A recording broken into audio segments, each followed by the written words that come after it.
우리 정치권에서는 전술핵 재배치 논란이 재점화하는 양상입니다. 실제 우리 쪽에 전술핵이 배치되면 북한과 대등한 입장에서 비핵화 협상에 나설 수 있다는 계산도 있지만 키를 쥐고 있는 미국이 동의해 줄지는 의문입니다. 만약 전술핵이 배치될 경우 동북아 긴장이 더 고조될 우려도 제기됩니다. 한상용 기자가 보도합니다.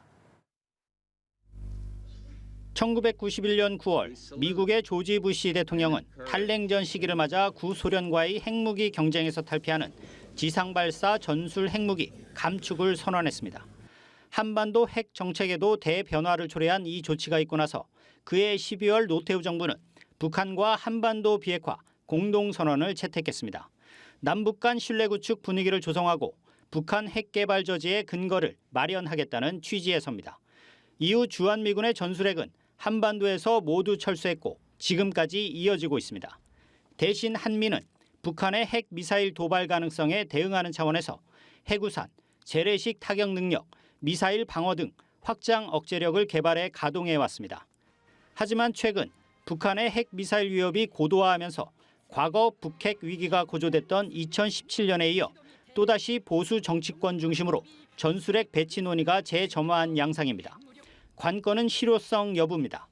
우리 정부가 필요로 한다 해서 키를 쥐고 있는 미국이 전술핵 재배치에 동의해줄 가능성이 현재로선 낮기 때문입니다. 미국 측도 즉답을 피한 채 한반도 비핵화를 강조했습니다. 존 커비 전략소통조정관은 한국의 입장과 바람은 한국 측에 물어보라면서 우리의 목표는 한반도에 완전하고 검증 가능한 비핵화라고 밝힌 겁니다.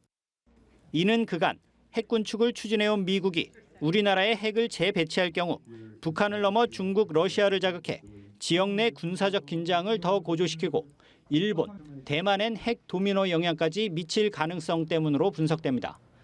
게다가 핵무기 재배치 시 노태우 정부 때부터 지금까지 이어온 한반도 비핵화 노력에 대한 동력이 급격히 사그라들어 남북 간 강대강 대치 분위기가 고착화할 수도 있습니다.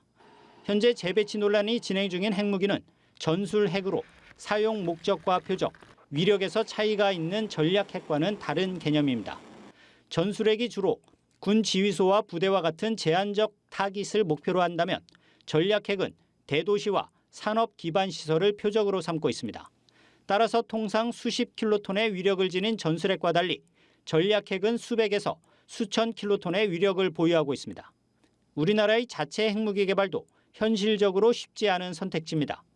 자체 전술핵 개발은 핵 확산 금지 조약 NPT 탈퇴를 의미하는 것이어서 이는 유엔과 미국 등 국제사회의 제재, 원자력 협력의 제한으로 이어질 가능성이 있습니다.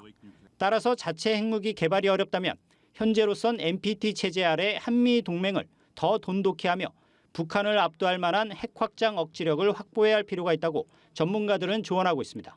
연합뉴스TV 한상용입니다.